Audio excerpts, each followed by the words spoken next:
This is the Whole Earth Game program. Because everything depends on it.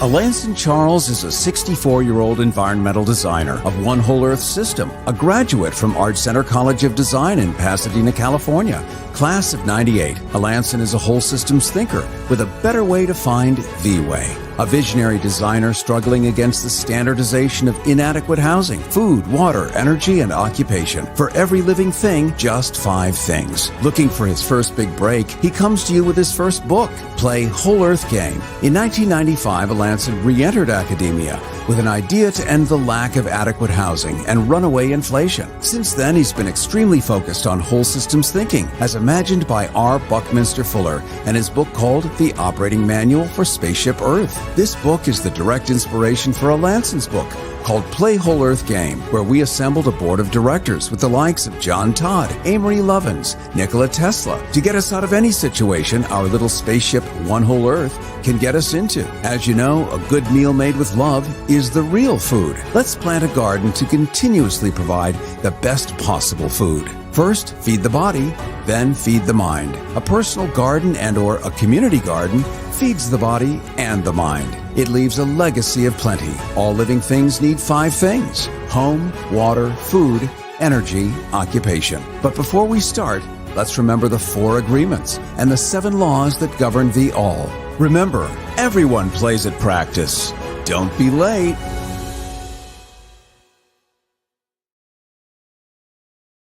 And Cary Harrison with you, and welcome to the Whole Earth Game program. Now let's turn to welcome Alanson Charles, a visionary environmental designer and whole systems thinker with a passion to revolutionize the way we all live.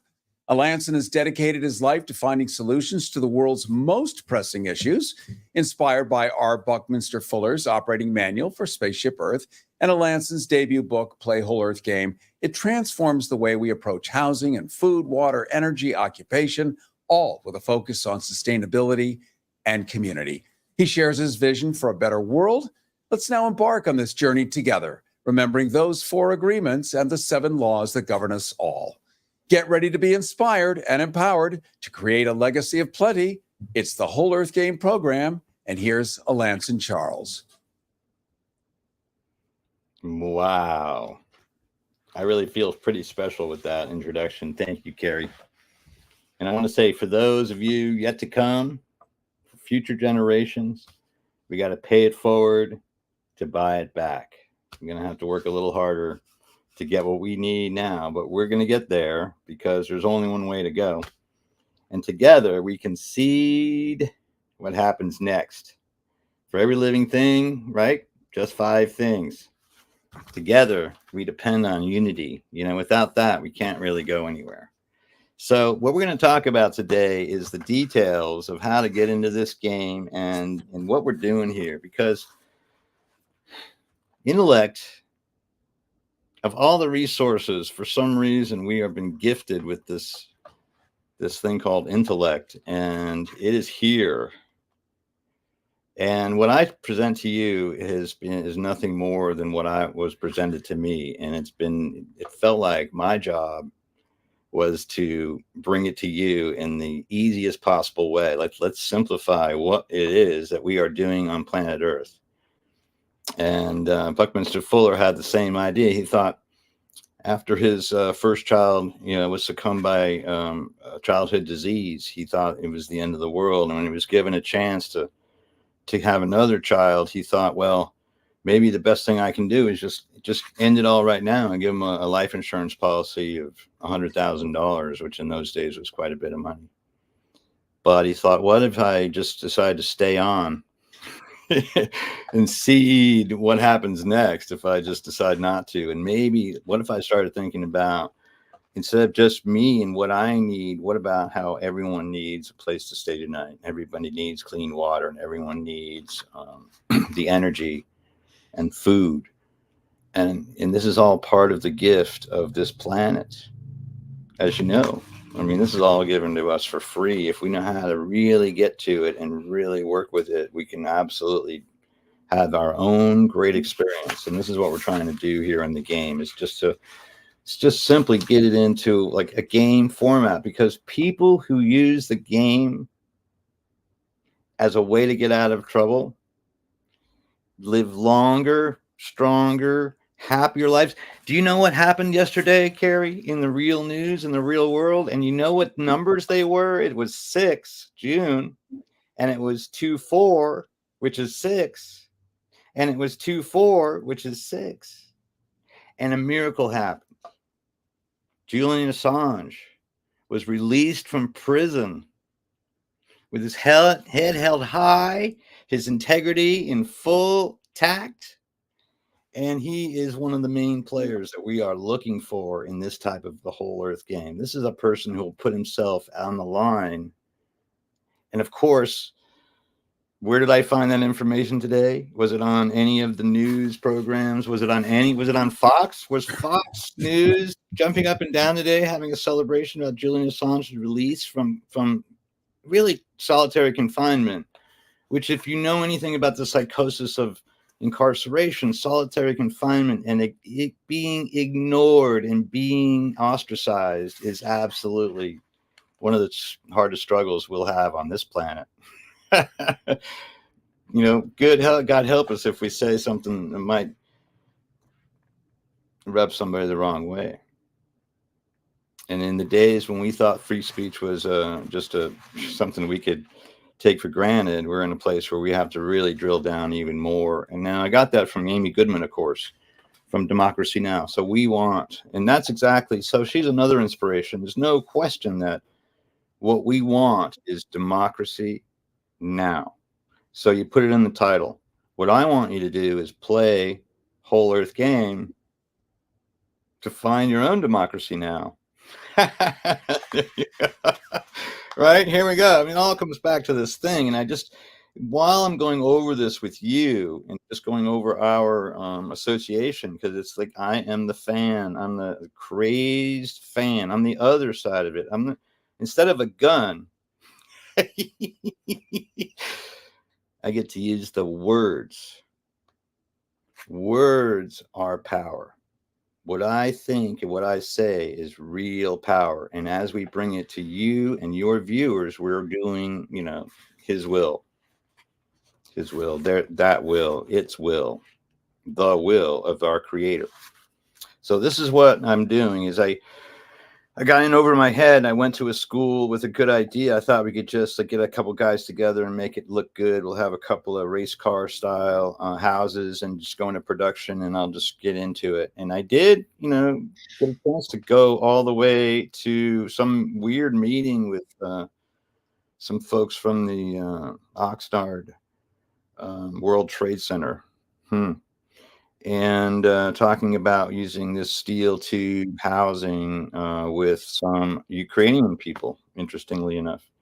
And they laughed at me because, Ukraine is a cement-based, they use a lot of cement there because they have it available in the ground. And they export cement. So they don't use steel the way we use steel. We use steel so that we didn't have to use cement so much. We could reduce that. I mean, there's another continuation of this thing with Trump using concrete when everyone else was using steel in New York. And of course, the only people that use concrete in New York are connected to something other than building the most super energy efficient building. Okay. Anyway, so what we do is we start with Bucky Fuller, and we remember that we're here for, the purpose to make this world work for humanity in the larger sense. And then, I guess, the second daughter went on to be a professor and, academia and, on to the next thing. So the first child was succumbed by, the meningitis at the time, and through the water probably it came. And so he was this is where he started drilling down. And now this whole system of housing, water, food, energy.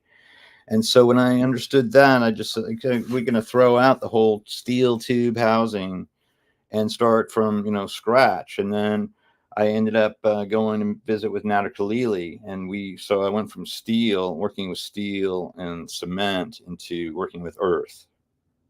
And this is, the man. We'll talk more about him in the next book that I'm writing right now about how to win the game. Now, this is an Iranian fellow, is a professor at Southern California Institute of Architecture, otherwise known as SciArc. And his whole dream was to build Earth housing. And then, anyway, but the 5 things. So we know that we need these 5 things. It starts with housing. So if we go into housing, I'd like to show you kind of,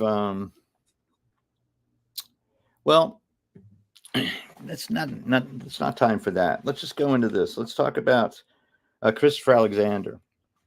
So the thing that Christopher Alexander did is, it takes a while to unpack this guy. And he is one of these people that once you understand about Christopher, then you realize you're into a super deep and wide rabbit hole. And what Christopher is doing now, he's a scientist, he's a mathematician. See, this is all based on this. And then the pattern, when you start to see the pattern of cities that work, and then the pattern of cities that tend to be more of a irritation to people, then what we need to do is moving forward is always bring our emotion to the table as a real relevant part of the conversation. So many times in construction, it comes right to how much is it going to cost and how fast can I get it done. Very difficult. It's very difficult without some sense of urgency to get this back into the hands of the people. Now, of course, with every single catastrophic event that happens either in this country or around the world, we see opportunity for change.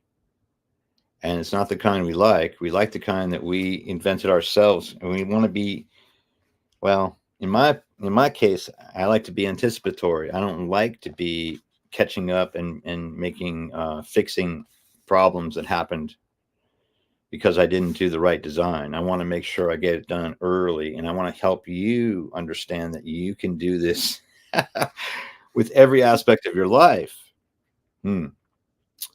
Let's just use architecture, though, as our primary, way of getting into it, and just to imagine it. So we want to be able to see through the bullshit out there in terms of, is that building giving back anything except to the people that are warehousing all of their gold bars in the basement?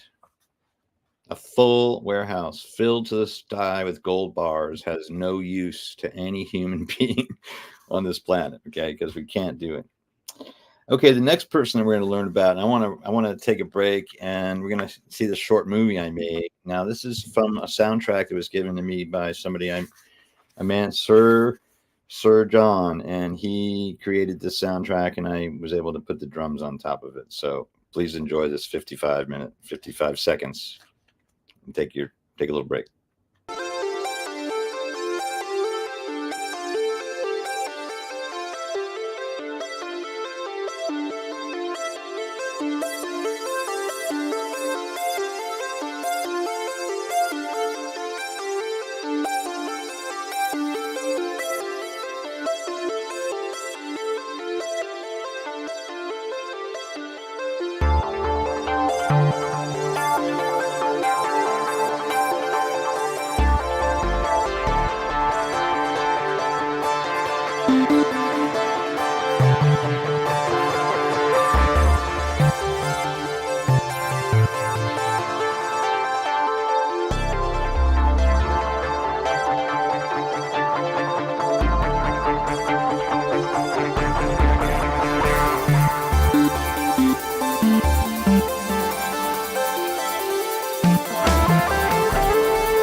How do you like that?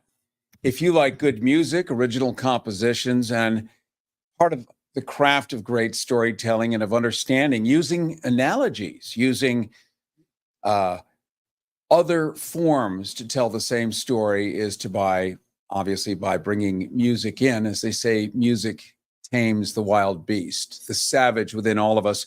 It is probably the universal noise, much as early drumming or cave drawings, pictographs, that tends to connect us all, because it doesn't matter what language you speak, it's the language of the heart. And Alanson Charles, of course, is a musician as well, which gives him a unique look at how the world works, because artists see way more deeply than people who are not artists. So we're lucky to have one. Alanson Charles, back to you. A man of many levels, as we keep discovering week after week, deeper and deeper and deeper, and more capable of understanding the process that you've already very nicely written about, but now you're actually putting it into words like a TED Talk. It's awesome. Well, I don't know what that is, but yes, thank you very much. And TED Talk will be probably coming up. You know, we have to get this word out. We have to basically.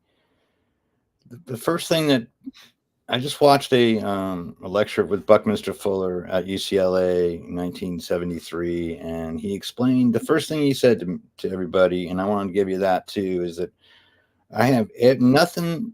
There's nothing I have. Nothing I have that everyone watching doesn't have. We have that. We are born naked and helpless, and we are left at the mercy of whoever is willing and able to feed us. Good luck with that. But the rest of it comes out to be an adventure. As soon as you understand that you're on a huge, epic journey, and that every little thing that comes your way is a check in the win box, then it just becomes all just a fun time. And now you're in the things that really matter, which are the laws that govern the universe, and the laws that govern this planet, and the fact that this planet really is life driven and not death driven. Now, what looks to be a horrible time in this planet is simply just another repeat of other horrible times. And sure enough, here are still human beings still clinging to the surface. And so anyway, now that we've gone in, so what I really want to talk about with Paolo Solari is, this is arcology. So what does that mean to you? But he created a new word, and that's where I started understanding how to create new words. When I met arcology, when I went there and ran around and saw his vision going into, I don't have it together to build that type of thing. For whatever reason, the resources don't come to me to make that manifest, but he sure did. And because he did, I can learn from that.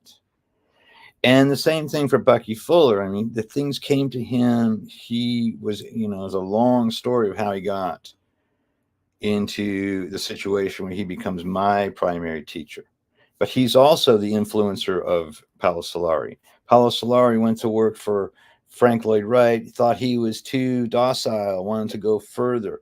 This project behind him is a real thing in Cortez Junction. It's called Arcosante.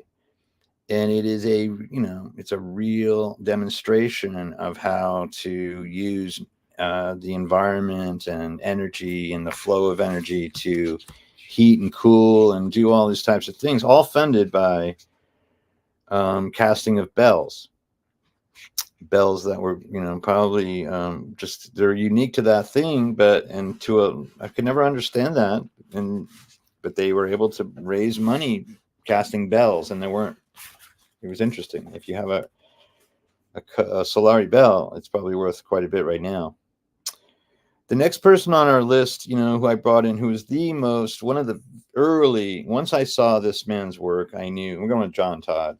So once I saw John Todd's work, I knew that we had these solutions, okay? Because this person has, he is the biochemist.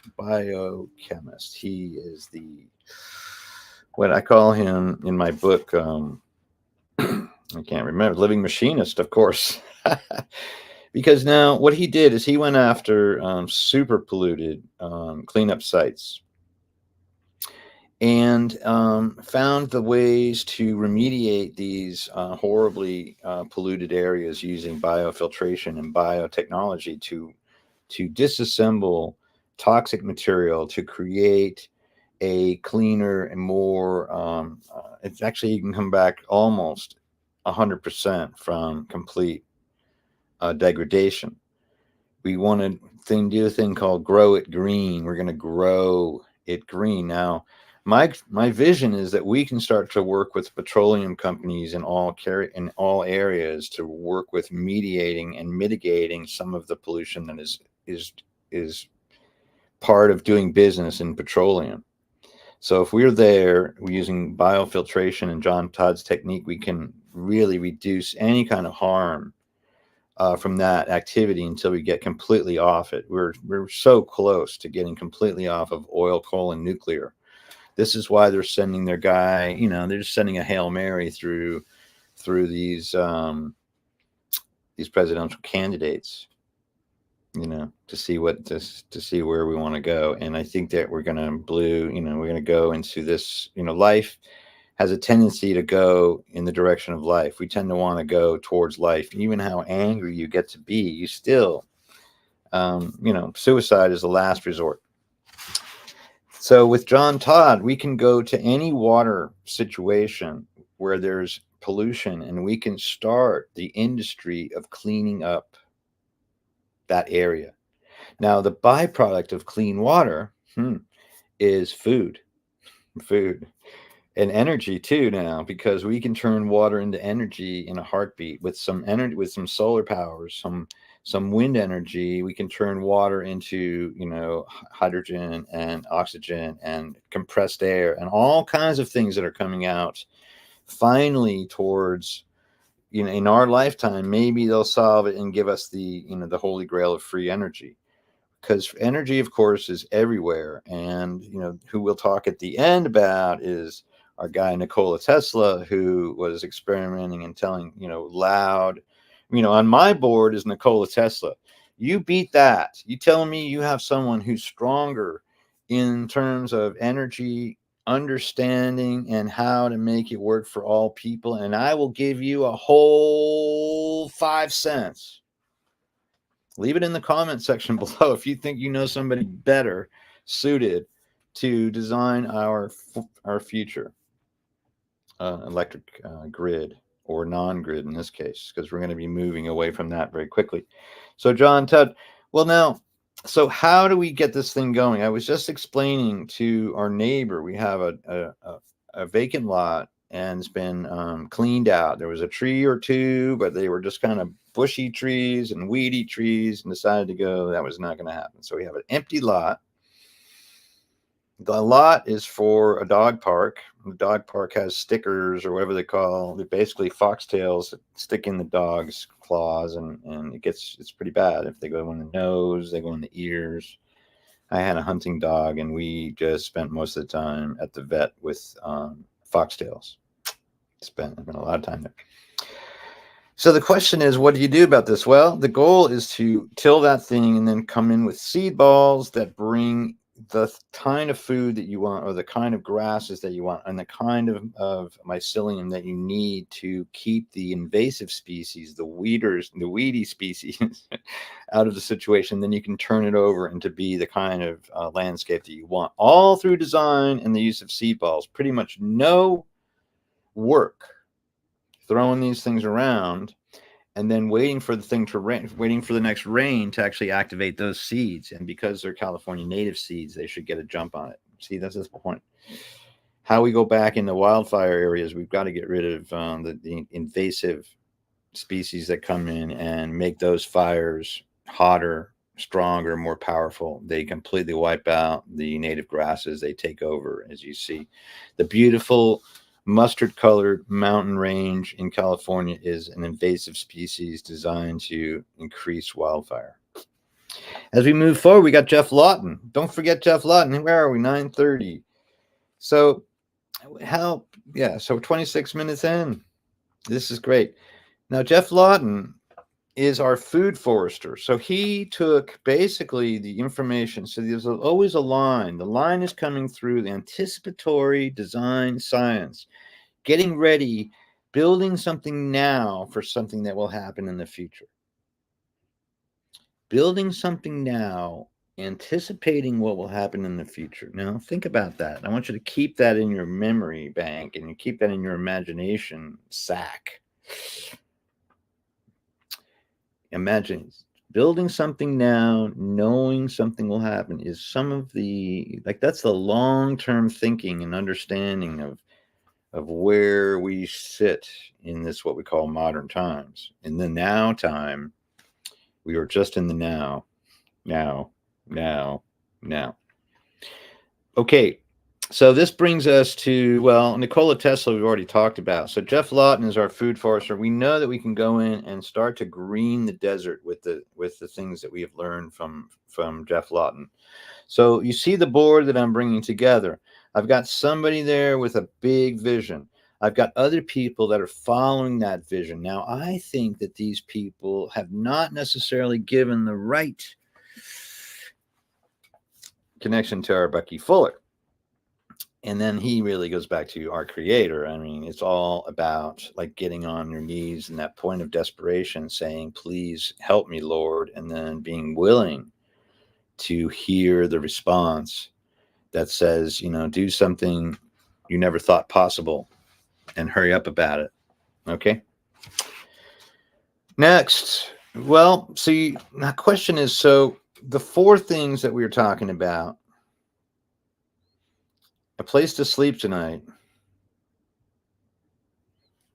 clean water for coffee in the morning, okay, breakfast at one point, and that gives us the energy to get into this thing that we're doing right now. If you're watching this thing, I hope you have, if this is the last thing you're doing, it might be the first thing to the next thing you're doing. If you're just driving along and just trying to think, is this the best I can do? I say, heck yeah, give yourself a break right now. Just say yes. To be alive is like, it's a huge participation trophy. Just each breath that we take is a participation trophy on one whole earth. Okay. Everything is designed for us to be who we can be.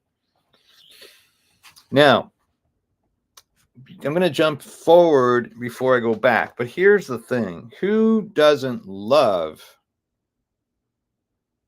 the happiest place on earth? Let's get a picture of Walty. What did you get for Walt Disney here? I want to thank Renee for being in the back and making this thing really happen. It just looks so professional with her. And we can go on. This is by the way, get a cup, say something in the comment line. You want a cup, and we'll figure out how to do that. So another guy who comes to the point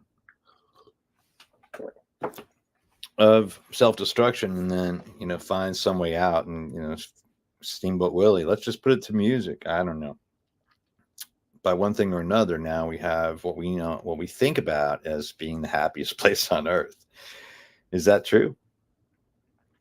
Or is it a museum of what it looked like to be in the happiest place on earth? Is it a fantasy? So now, if you think about theme park architecture and you think about village architecture, did Walt Disney follow his own pattern language? Did he create his pattern language? Now we're into something, right? Like, so the theme park mall type of architecture becomes this type of how to get people through. And, what shocked me is that, of course, as a kid growing up in that area, in that era, I was always a big fan of Disney, and we were shown to be a big fan of Disney. And as a kid of a guy that was a heavy hitter in finance, we got to go see this because, it seemed like a sure thing to invest in Walt Disney if it's the happiest place. Now, he was making some money with his movies too, so this is how it worked, But the happiest place on earth, of course, is inside, the heart of a child. Right. To wake up that imagination, that fantasy, but not to basically fill it all. I guess the question is, are you more intelligent because you were listening to the radio, or are you more intelligent because you were watching TV? Are you more intelligent because you thought about what the castle looked like before you went to the castle, and now you're kind of like, oh, that's what a castle looks like? You can't think of another thing that would ever look like anything but a castle. But, that's the kind of thing. So what's fascinating too is it really just became down to how many dollars per square foot that was making per hour. And that kind of takes the heart and soul out of a place, because what Christopher Alexander did is he went back and said, okay, what is the happiest place on earth? And then if you go back even further to the Tao and talk with Lao Tzu, you would say the happiest place on earth is where a person is living and is so content to be there. Can I put Christopher Alexander up? He's so content to be there that he doesn't want to leave. A person who is so happy, and that's kind of where I'm at now in my life too, which is why I'm happy to be sharing this with other people, is that what we want to do is find the happiness where we're sitting. Okay. And I hope this game can help you do this, because it opens up your imagination, allows you to think. Now, remember that in our imagination is where we got to solve these problems. If we can go out and actually do this in reality, then we're just way ahead of the game, highly winning. Now, here's 3 people that took it for another level. Let's put up L. Hunter Lovins, Paul Hawken, and Amory Lovins in whatever order, because these folks are just amazing people. Now, this is like, how do you get this thing done is the question. Of course, I was already a contractor. I was a civil engineer, general engineer, and I had, I was just going cutthroat and just nuts and bolts. I just want to know where the job is, how many hours it's going to take me to get there, how many trucks I need, and how many guys I need running those trucks. I mean, I can do that in my head. And I was able to use that in lighting too. But this is the thing. So these folks are doing this in terms of sustainability. Paul Hawken, Amory Lovins, and L. Hunter Lovins are a triad. And I'm not quite sure. We're going to find out more, I think, in a future episode. I'm going to ask some questions, some personal questions to L. Hunter Lovins, if I can, to find out what the relationship and how these folks got together and why and so forth, because it's fascinating to me.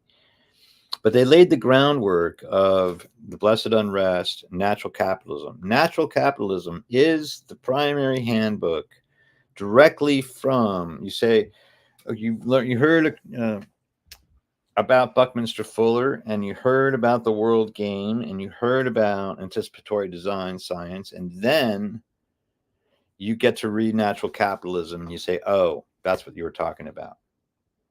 Natural capitalism is about seeing, well, it's just that's a whole nother story that we're going to talk about. And that whole subject is going to take an hour to unpack. But once you do, you'll be a better.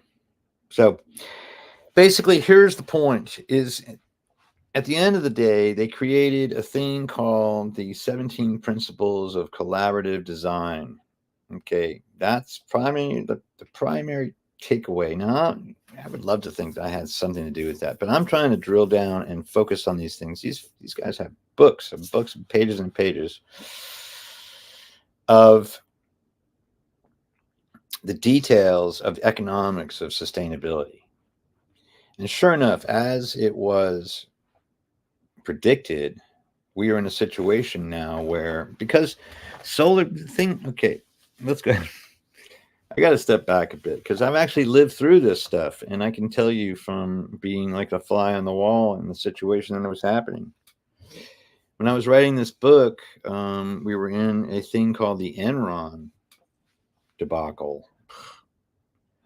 Okay, it was a Ponzi scheme, and there was something about, coalescing all of the energy flow. I can't really tell you the details, except it seemed like very convoluted, it's very, very confusing. But what happened is people put this money in there, and then it couldn't really make any money because it seemed to me that they had forgotten that one thing where the law of conservation of energy is such that the more energy you get, the less it costs. And the more you spread it out, I mean, basically, this is what was happening, is that the more solar was coming in, the less oil and coal was needed, okay, to create the same amount. Because what we want to do is create electricity to do stuff. And what's happened since 9/11, because do you remember on 9/11, something very strange happened. If you were listening to KPFK, you were down, okay, because I was there and I was listening to those guys all day long. And we were getting it, pretty much from the source. 9/11 in plain sight. Remember that one? All that. Anyway, so on 9/11, Building 7 just collapsed for no apparent reason, and all the gold, because it was one of the gold treasuries, was somehow removed from the basement before that even happened.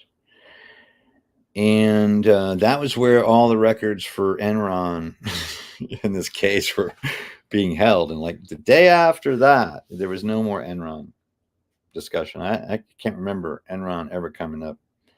But I do remember before that happening thinking that if they coalesce all this energy, it's just going to become cheaper and cheaper and cheaper, and they're not going to be able to make any money. You can't make money with this. Basically, energy is a free thing. They put these meters on it. If you understand about J.P. Morgan and Tesla and their history together, then you know that there was a tower, the Wardenclyffe Tower, was set up to do pulling energy from the atmosphere and then be able to distribute it through radio wave technology. And this is where we go back to Tesla in our game too, because we know that guy is going to give us some straight answers with what's happening. GM has just announced a new pressurized air car. But I don't know why I can see directly through that, where if they had a little teeny bit of gasoline, if it was a combination of things, we could expand that. Now, even Amory Lovins from the Rocky Mountain Institute said that, burning a square inch of gasoline was a hard thing to beat. The power in the square inch of gasoline to get things done is very difficult to beat.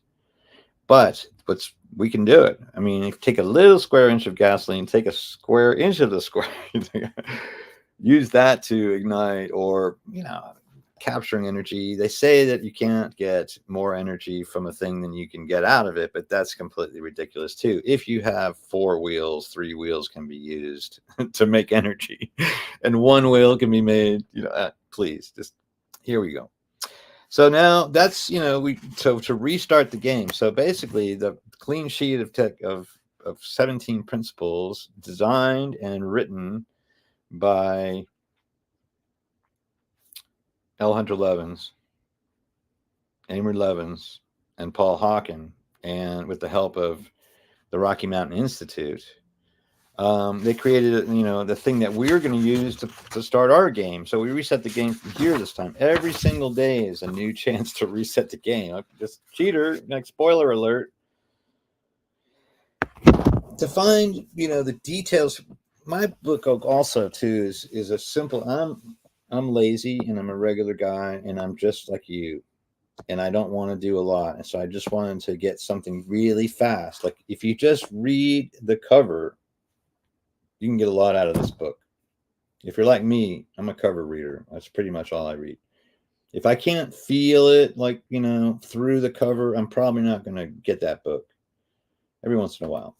Because for me, reading, the physical bit of reading has always been difficult, which has put me to the outside of things. But I can listen, and I can hear, and I can fast. And that's a quote from another great book. It says, play WholEarth Game, a game of trust and sharing. Okay, what is that? Trust and sharing. Okay, well, there we have to do that. Now is house, water, and then the leaf is food. Okay, come on, use your imagination. If you can't see that, you should probably go shopping or something. Sun is the energy that is provided to us every single day. And then the question is, are you the hammer or are you the nail? And at this point, I'm going to say, Cary, are you listening over there? Are you the hammer or are you the nail?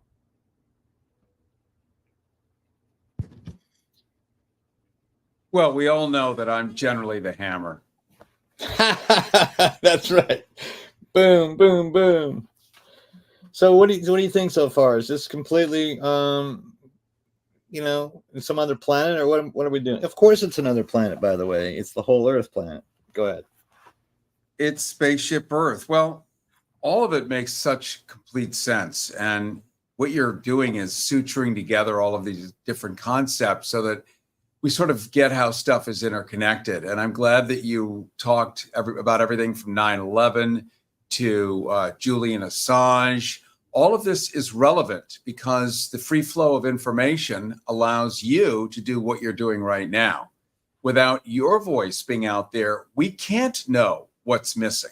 All we know is stuff seems not to be there, but then maybe we think it's normal that you don't have water or air or whatever. And we have to be reminded the better ways. And so you also give us history. You talk about Buckminster Fuller. You bring up Amory Lovins. You talk about all these other superstars who've spent decades doing a lot of heavy lifting and unraveling the next to impossible to understand. And you're putting it in simple words for regular people. So I have to say, this is a much needed glass of water in a parched desert. I hope you think so, because this is exactly, again, another completely, nothing that I bring to you comes from me directly, except the motivation to come to you through my creator to speak with you about these issues. Gratitude is the key. Like, how could I possibly? So the big thing, but these are insights by, Paul Hawken talks about in his book, Blessed Unrest, the first opening, the opening forward is about how going around the country talking about natural capitalism, he was given card after card after card, hundreds of cards. Couldn't keep up with it all. How, in small ways, lots of small ways, people are already doing the right thing, which I know is why we're going to have this blue tsunami coming forward. I mean, these guys are just making a milkshake out of telling us that this is a close race. But if there's anybody that wants to vote for this complete and utter, every possible thing my father taught me, this man has broken every single ethical boundary known to any ethical finance person. It doesn't work like this. This is not the way we do business, okay? It's not the way it's done. What's done is scrutiny, paper, everybody else, like literally, this one person thinks that this is a normal thing. It's not a normal thing. And any parent out there can tell you this is not a normal thing. How is, one guy going to handle it? Well, if one person is a real grandfather and a real father, that's a true statement. And one person pretended to go to every single graduation and never went to one. It's so simple.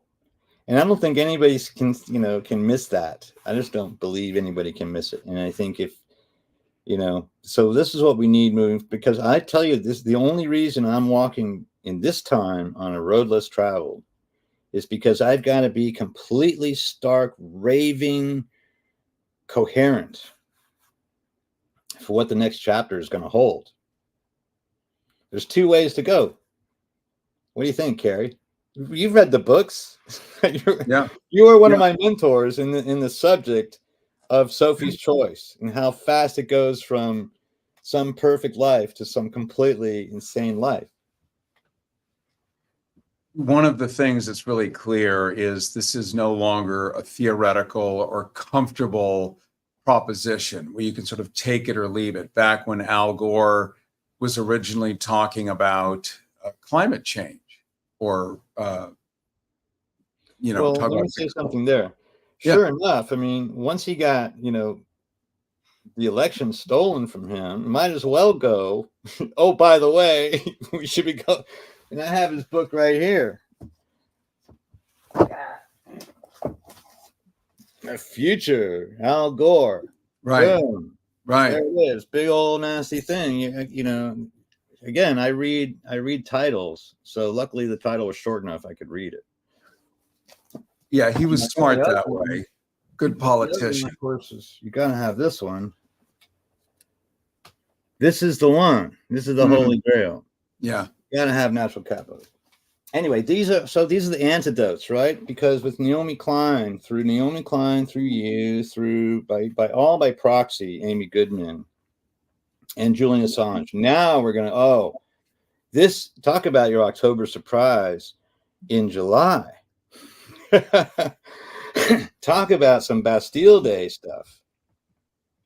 Now we're going to be talking about the human sovereignty in upcoming shows. I don't know. I'd love to be able to talk about that right now, because this is the whole point. I mean, this is worth nothing until you have the freedom to make your own decisions. You see, this is what Bucky was saying, is that he went along with the game. He went along with the whole concept. You got to do this. You got to go to this school. You got to go to that school. You got to get this type of, thing. And when he failed, he wanted to kill himself.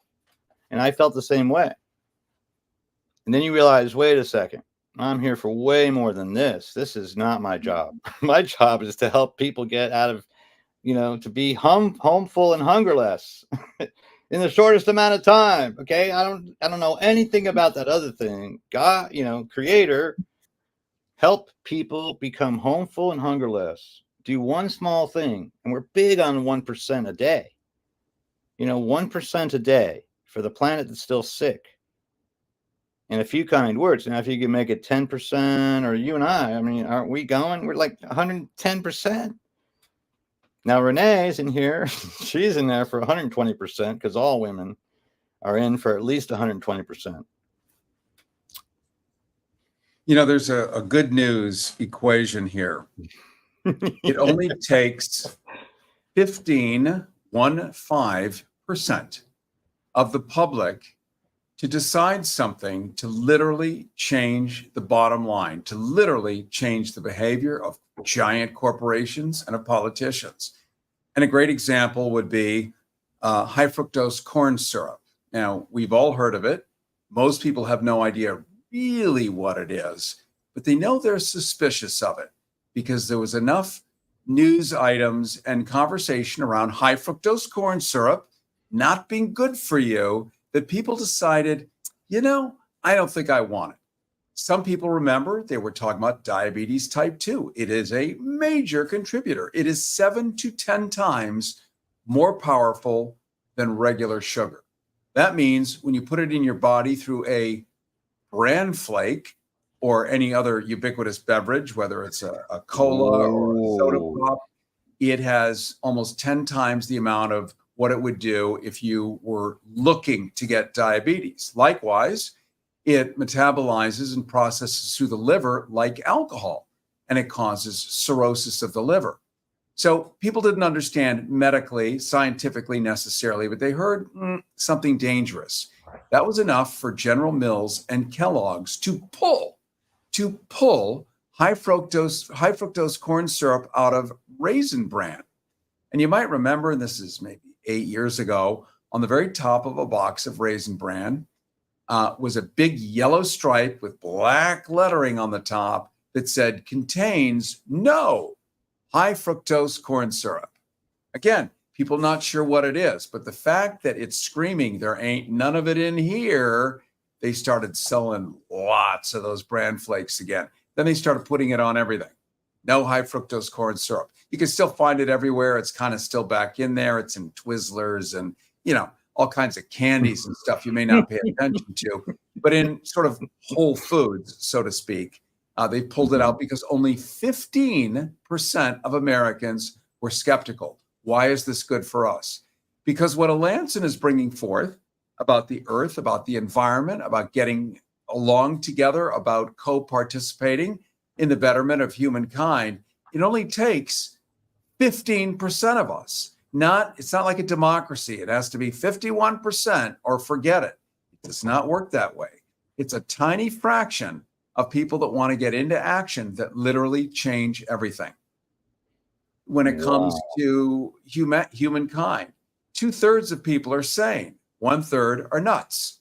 It's always the 1/3 that the ruthless and cynical politicians go after, not the 2/3. The 2/3 know that they have to have a marketplace, they have to have clean water, they have to have good schools, they want to play soccer, they want to take their kids out fishing on the weekends, they want to be normal and have normal lives. The 1/3 feel disenfranchised, they're angry, they're resentful, they're hostile, and they may have an IQ of 100 or under.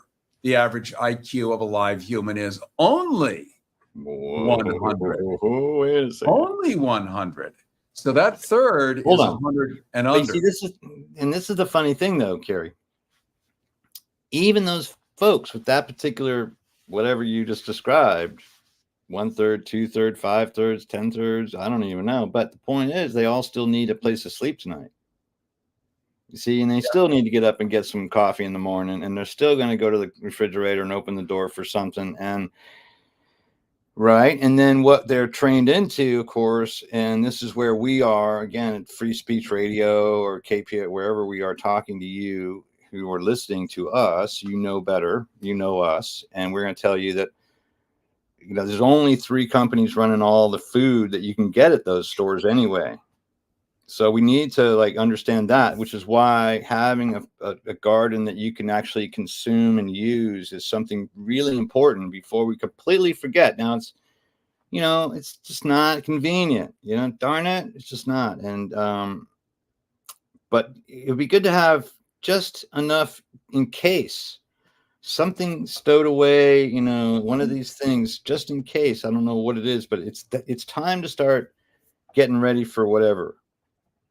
And that's what we're going to talk about as we progress through the game, and can't wait to see y'all and how you're going to be getting through this whole thing and getting it together. Because the point is, if we go into chaos theory, into kind of panic mode, this is what happens when you play soccer, right? If you're not able to be in condition to hold the ball and make a good decision, right? That's why we use our skills in the game of football, so that we can do a pullback and hold on and change the direction of the ball so the other team doesn't get it, rather than just kicking it into some panic mode where anybody can just take you, right? Yeah. We play keep away, not give away. So that's what we're doing in the WholEarth game. We're going to we're playing giveaway in WholEarth game. We're playing giveaway, full-time job. Okay. We play giveaway and keep away, but keep away and giveaway.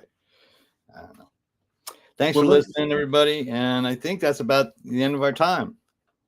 That is. And next week, you're going to be talking about, give us a little teaser about next week, because it's really going to be a deep dive. So the point is that we are in a mental universe of which all is mental, all is mind. So you are now Trace Magistus, as we are. If you've heard our other show and you've gone through the 7 Hermetic principles and you understand the laws, and I implore you to go and do your own research on these and do your own research.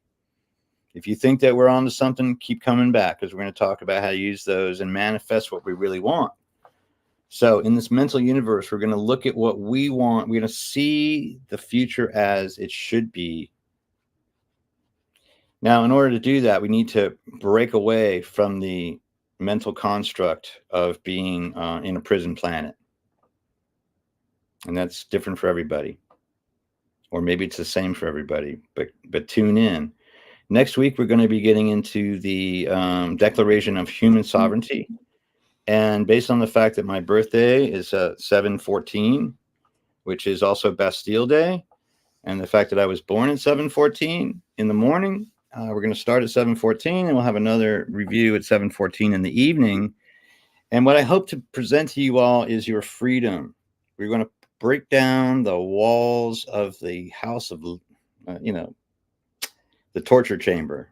The Bastille was the most heinous of all torture chambers. Anything you could imagine, and then double that was probably done there, and then some.